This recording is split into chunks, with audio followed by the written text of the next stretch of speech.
Hello, everybody, and welcome to another episode of Let's Talk HR. Today, we're going to be talking about inclusivity, which I found out I struggle to say at the start of things, but the more I say it, the better it gets. Inclusivity, inclusivity, inclusivity. Today, I am joined by Gail and Joanna, who we've had before. Hello, Joanna, how are you today? I'm good, thank you very much. How are you? I'm good. I've been doing a few of these today. I've been doing assessment briefings, so I'm getting a little talked out. But this is my last one for the day. And Gail, you've been teaching. Been teaching today.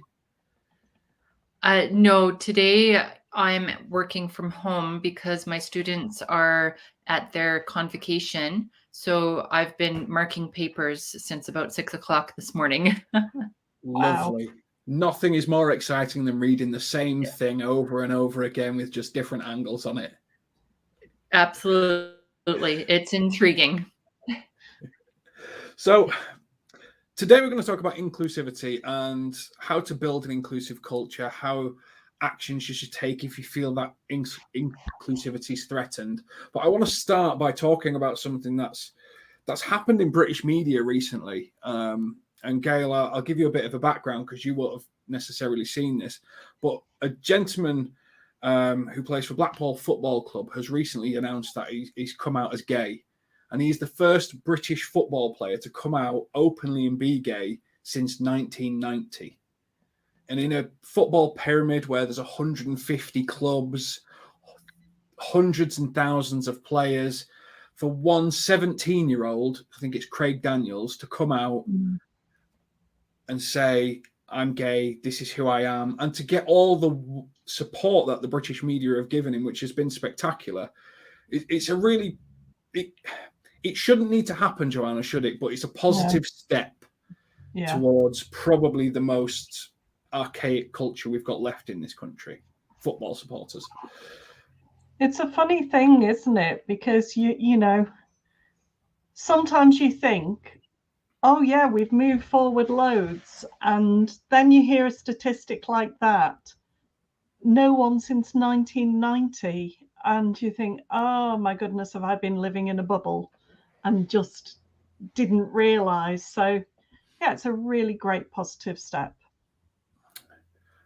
And how open is it in I guess in Canadian culture and sport and things like that? It seems to be some of the more working class male led sports. It's not talked about sexuality. Is that similar in Canada, Gail?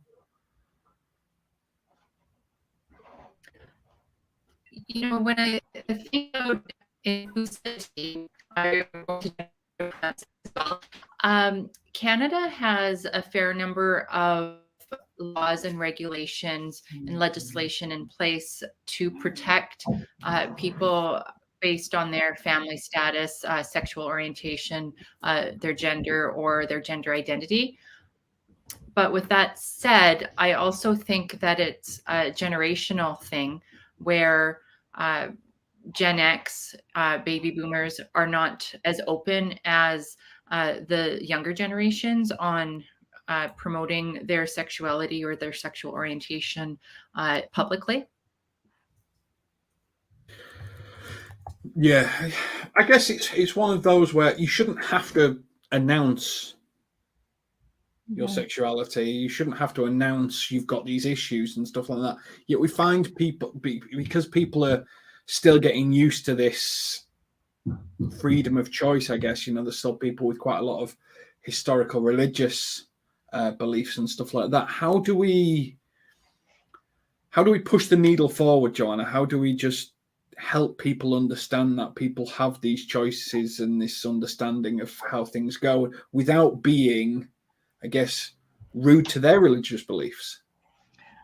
Yeah, I think there's something about raising awareness and understanding, first of all. If you're not talking about it, if you're not trying to help people to see it from another person's view, then you're never going to breach that gap.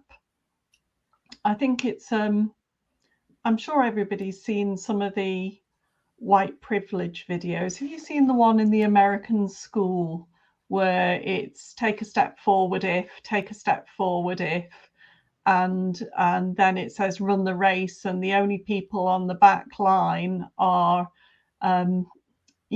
kids from an ethnic minority background, and they're stood not having taken a single step forward. And I think that's a really powerful image to show people that there's loads of stuff that we don't have to think about if we don't start off from a point where we are slightly different from others. And being different from others, that otherness, from whatever cause it is, can mean that things that other people consider normal and straightforward are not, for a whole variety of reasons. I know I'm being really generalistic because there's so many different examples that you could give here, but it is about understanding the other person's perspective and the privilege that you may have if you do not have some of the challenges that other people have in their lives.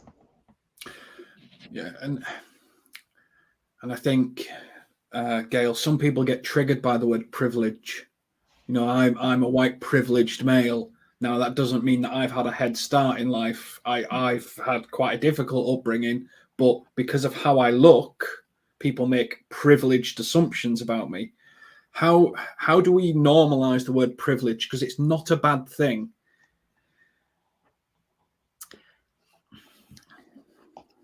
I'm not really sure on that one, James. I think that a lot of the times that term privileged is being used incorrectly, for one, because it's more of a general slate of everybody who is a white male is privileged, or every one that is a white female that went to college is privileged.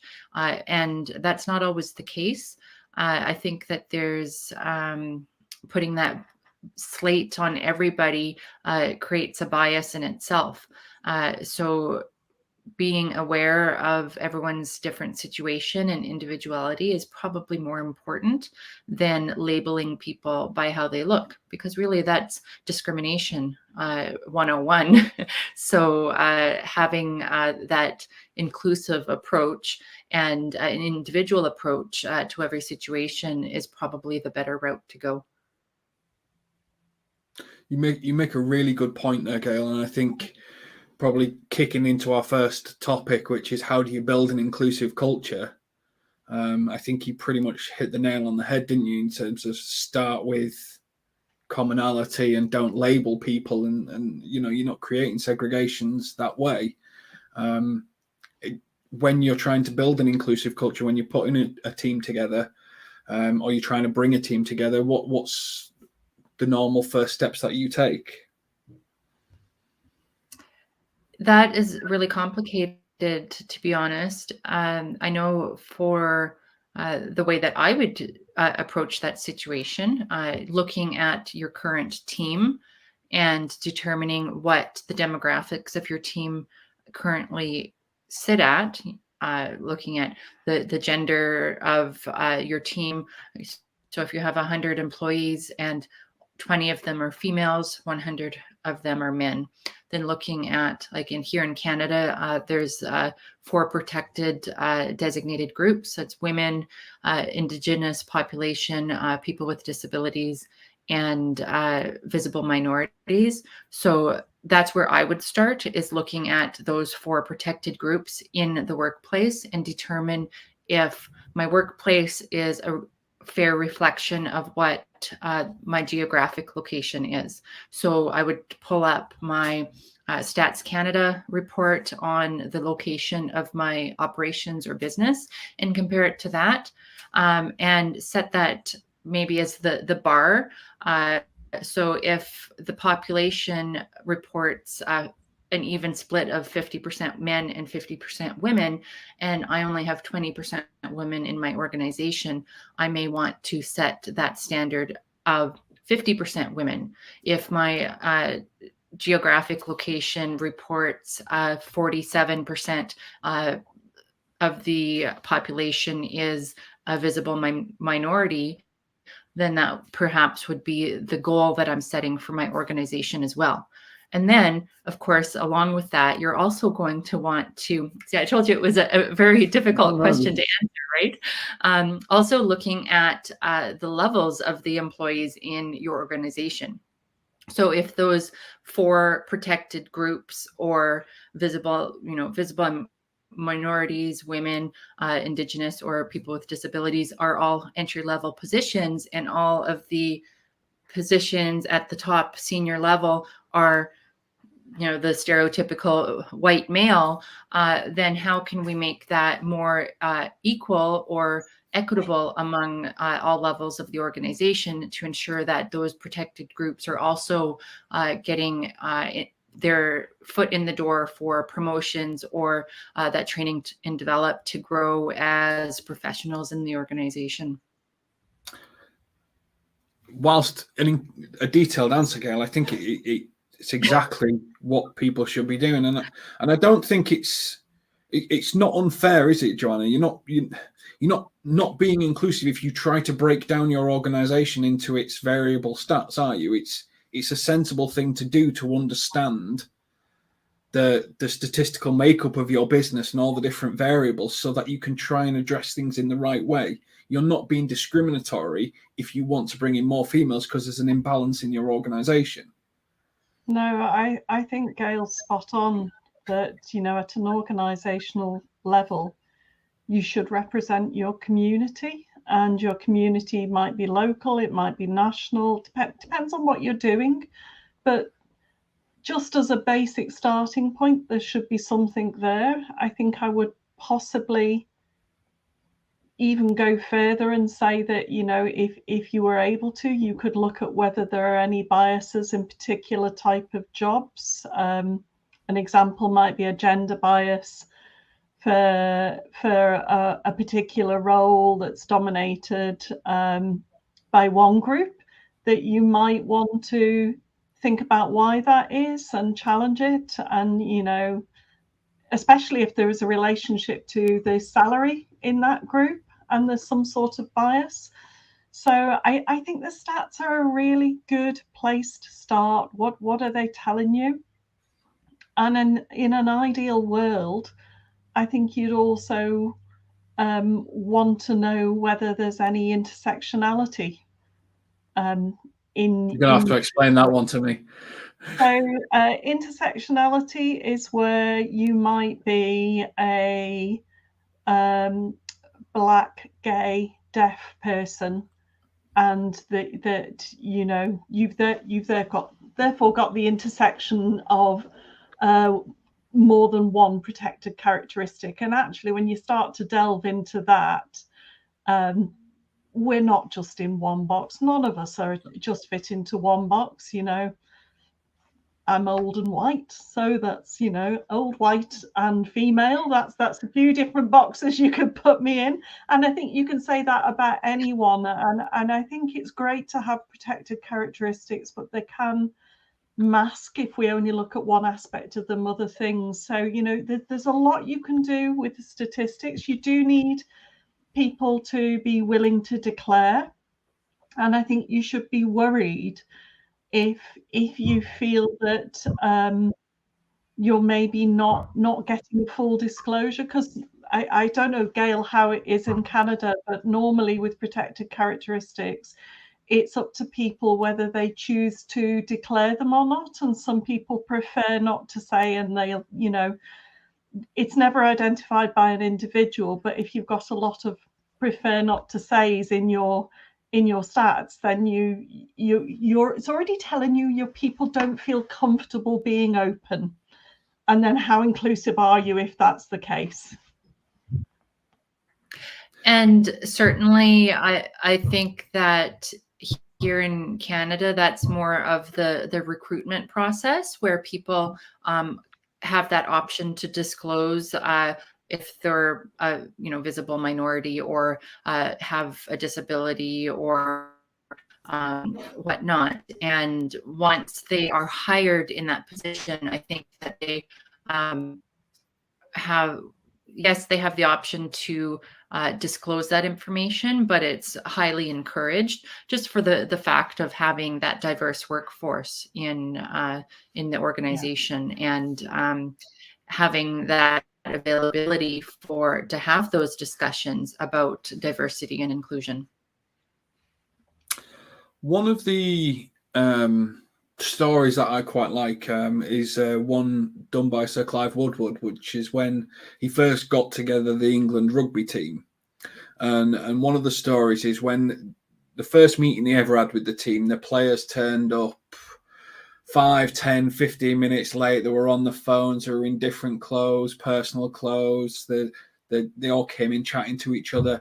And he stood in front of them and said, "I want to be a world champion." Now, I'm not going to tell you what a world champion is. I'm going to get you off in your individual groups, whether you are a player, whether you're part of the backroom staff, whether you're part of, the dinner ladies that are serving lunch, and you're going to tell me how you're going to help us win a World Cup and the commitments you're going to make to do that. And they all went away and they came up with these rules where we'll always wear England tops, no mobile phones in the building, we'll always turn up 5 minutes late. And they created these self-policing rules. We'll make sure that we've got healthy options, vegan options, and other things. And they created these great set of rules, and they lived by these rules that they created themselves, sort of creating that inclusive culture of we are all working towards this similar individual goal of England winning the World Cup, which they did. How the difference, I guess, between a sport and a business is business have drivers coming from above which need to sort of build around that culture as well. How do you bring in teams to start to build that sort of culture of performance whilst also being fully inclusive?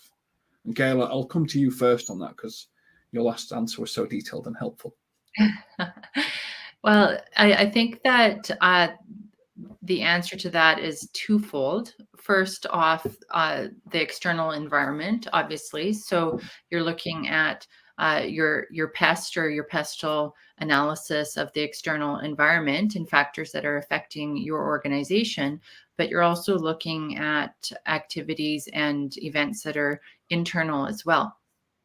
So what is that organization's mission? What is that organization's values and goals? And how do they align with the inclusive, it's a tongue twister, inclusive, diverse, and equitable behaviors and organization? So of course, the external environment is going to dictate a lot of that.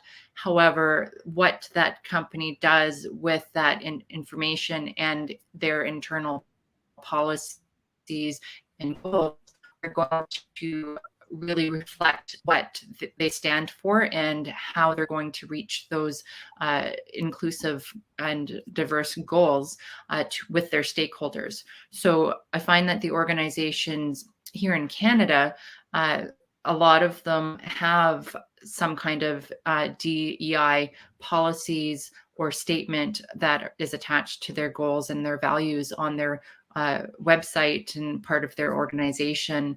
And that reflects what they stand for to their stakeholders. And a lot of the times that that's really important, especially I find that the younger generations, like Gen X and younger, are really looking for that information to be as a part of a company.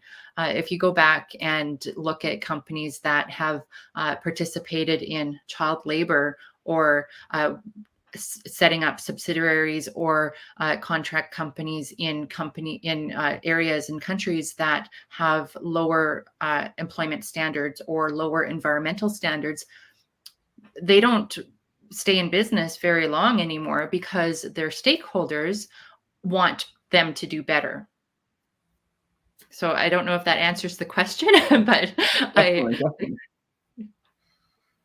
Yeah. And Joanna, I'm going to give you a hypothetical situation. You know, and this is like if the inclusive culture is threatened. You know, you've got a business, you've run your stats, you've got the blend you're looking for, you've got the vision, you're living your values, but then you get this one leader who starts to go a bit rogue. Jobs for the boys, starts to promote from within. They're performing well, but you know it's a boys' club, and I use that just because it's a term that we're all familiar with. It could be a girls' club, it could be any. They create a little club, and it's going against the culture. It's going against what the business is trying to achieve. What actions should you take? Because it's not a performance issue because they're performing, but it's an inclusivity issue where they're not giving everyone the opportunities and things like that. How do you approach that situation? Because it can be really hard. It can be, but then I think as an organization, you have to show that you live by your own values and that you have to show that commitment. And I think in any circumstance where the behaviors run against the values of the organization, you have to take action, or actually your values are meaningless and you have to do something about that. And it doesn't matter how good the performance is if actually what it's doing is undermining your culture, because ultimately that will reflect back on you in some way. I mean, as Gail's example was, you know, the child slavery in and how that has impacted on organizations. So if you turn a blind eye to things that you know you shouldn't be turning a blind eye to, and especially if you have clearly stated it in your values, then at some point that's going to become a problem. And if it's not going to become a problem with your business externally, it's certainly going to become a problem with your business internally, because everybody else will be looking and seeing that that's not being dealt with, the people aren't being pulled up, there isn't any reference back to how we do things here. So I think it is about living your values. But Gail, me as the hypothetical CEO in this situation, this rogue team, they're performing well, and if I was to remove them from the business, I wouldn't hit necessarily my business objectives, which would get pressure down from above and may risk people's jobs. So am I doing a better job as a leader, turning a blind eye to this uninclusive performance so that I can protect more people's jobs? Or am I just creating myself a bigger problem further down the road by not dealing with it now? That is a little bit of an issue. I am a little bit challenged on how to answer this. I think that, you know, if the team is performing well, it's really difficult to say that if they're not performing well. I mean, reflecting on the business objectives and the goals of the organization and the strategies that have been put in place for that well-performing team, they're all being met. So I think that would probably go back to the human resources of the organization and ensuring that the policies and the procedures are being implemented and are being followed.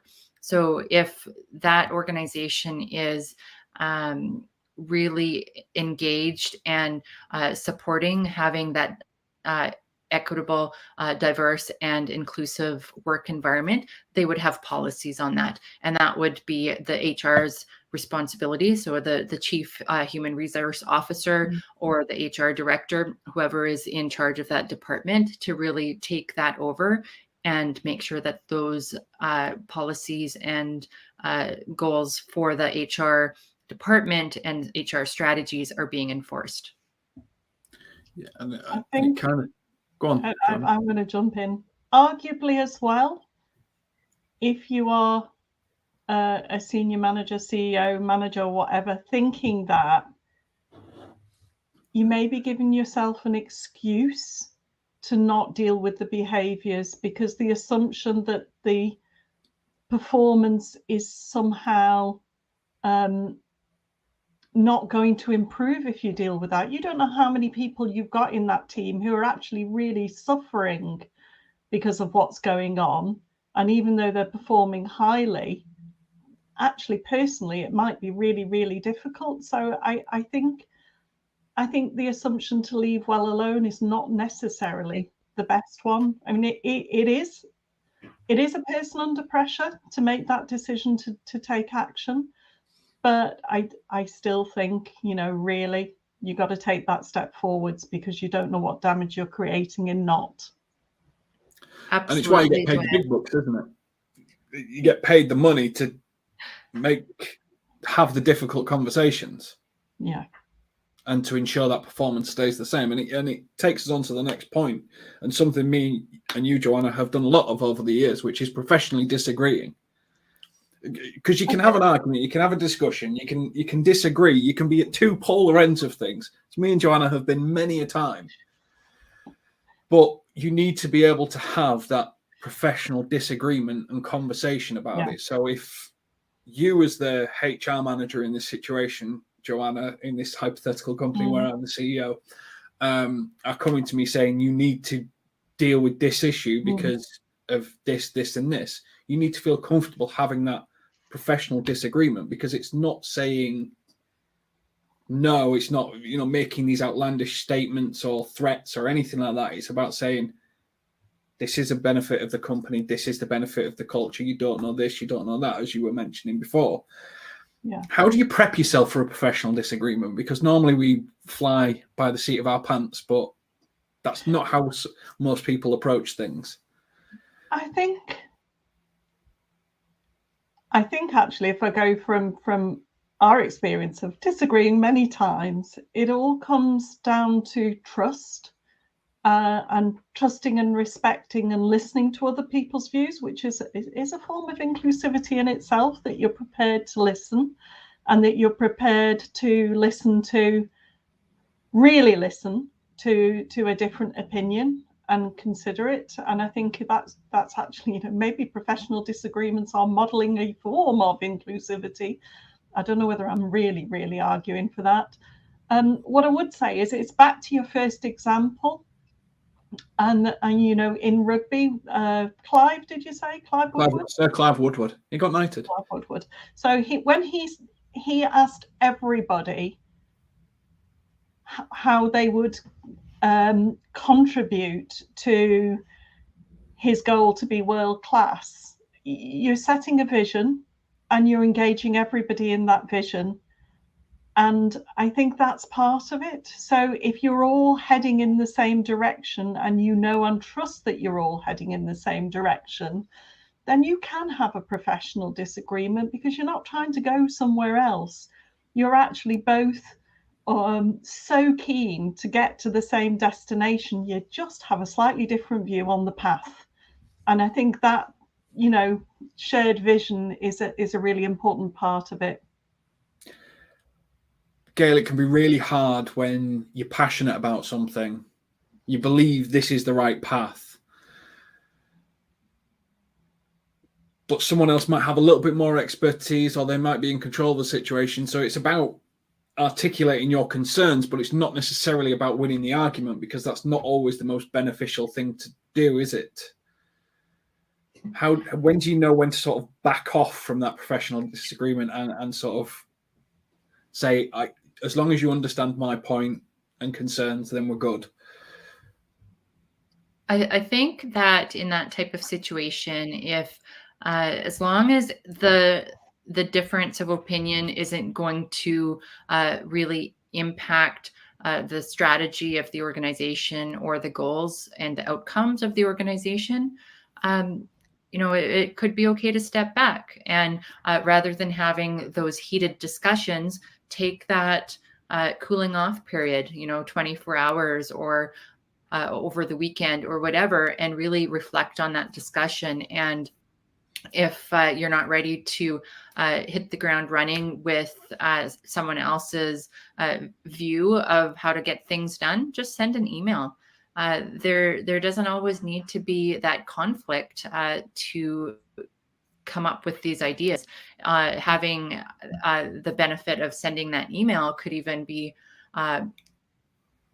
enough to say, oh, okay, yeah, I didn't think of it that way. I just wanted to be right, you know? So reflecting on that through email takes the heat out of that discussion and lays it out on the line without having that he said, she said, or conflict between who has the best idea.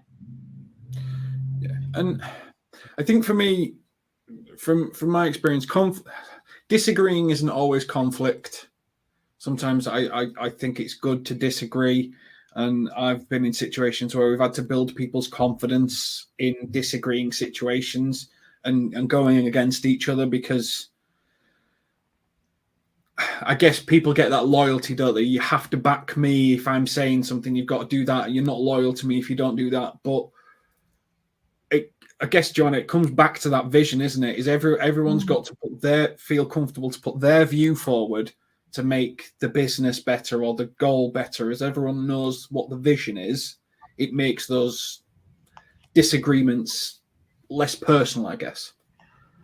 Yeah, I mean, I've never, that I can recall, encountered a situation where somebody was purposefully trying to create a negative path or destroy the organization or impair it in some way. In 99.9% of times, people are saying what they're saying or doing what they're doing because they believe it's for the best. So we should learn to be intellectually curious about that. We should learn to listen to, why does that person think that that's a good idea, a good approach, a good way of doing this, and maybe question ourselves in terms of what am I not seeing that they're seeing. And I think if you can be open, then that again supports inclusivity. And actually, if you demonstrate that, it really, really does support an inclusive culture, because you're welcoming differences of opinion and you're listening to them and taking account of them and letting people choose a path that you wouldn't necessarily have chosen. As long as it's moving forward, sometimes that's the right thing to do. Sometimes you don't need to be perfect. You just need to be moving forwards and letting it happen in a way that's different to the choice you might make as a leader is a really strong and powerful thing, and it's quite often hard to do, but it is a good thing to do. Yeah, and I think it's often bonding, isn't it? When people, if a leader's not just dictating and giving people the freedom to do their own thing, Gail, that helps create inclusivity, because that team have got to work out the solution themselves as opposed to it just being dictated to them, don't they? Yes, absolutely. It actually, when Joanna was speaking there, it really made me think of project management. You know what the end goal is and what you're trying to achieve. The path getting to that point might look a little different depending on which team member is planning it, but that end goal is still firm and everybody's working towards that. So if somebody has a different view on that path to get to that end goal, it's okay. Look at those steps, see if it's going to get to that end goal.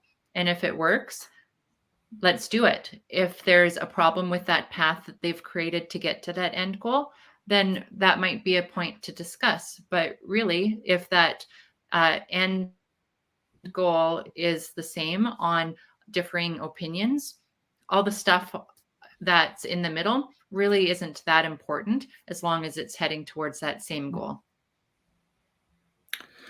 I've got in my head, just as you're saying that, it's just the people that say, well, I'm just a control freak and I like things done a certain way.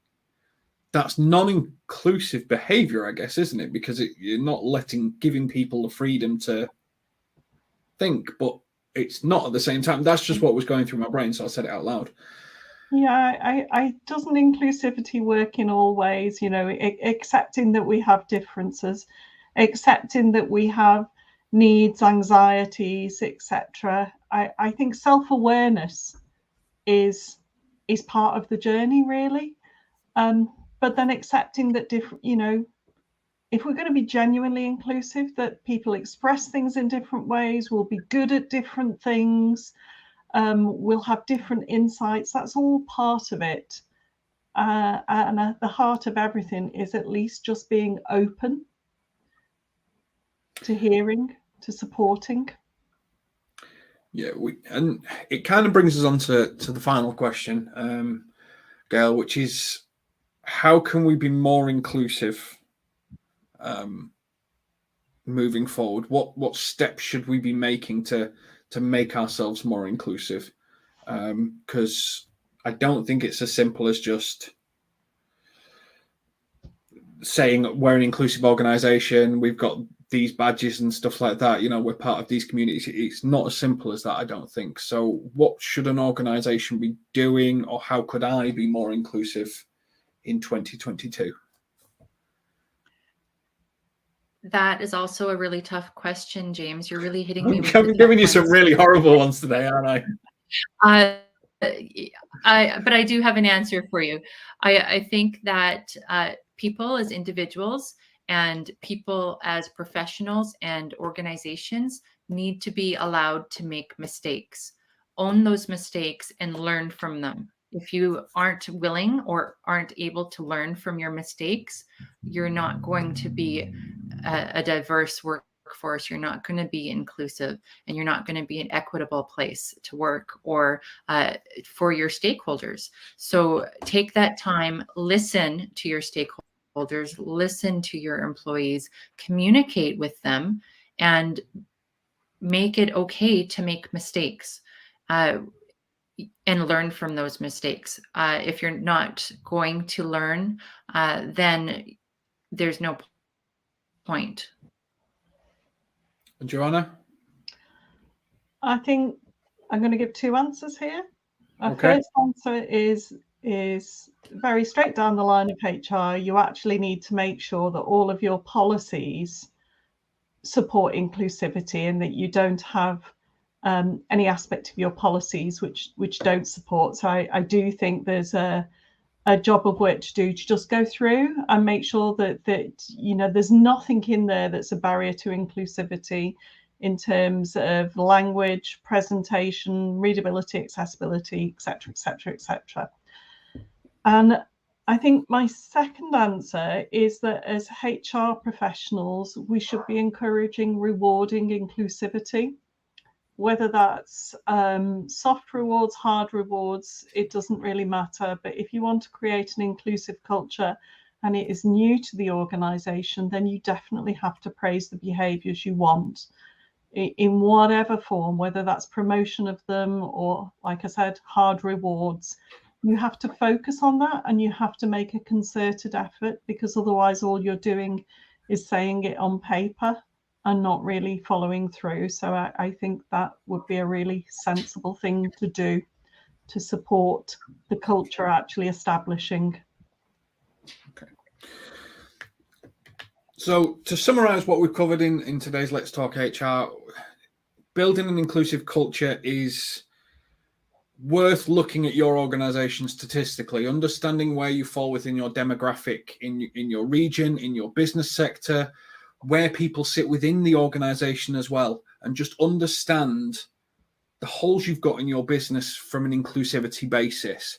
From that, if you notice something's threatened, have the discussion. Be curious. Don't tell. Curiosity is the key to inclusivity. Seek to understand, not to tell. And it's something that we can all get as managers and leaders, which is to try and understand someone's path, because they're going to learn more from their mistakes than they're going to learn from you putting it right for them in the meantime. And then reward inclusive staff. Give people that are living the values you want your organization to be famous for the platform to have a voice within that situation. I think that pretty much covers everything that we've talked about. This has been Let's Talk HR. Thank you very much, Joanna and Gail, for joining us. This has been a talk on inclusivity, which I told you at the end, can say it comfortably without stuttering. And we will catch you on the next one. Thank you. Take care.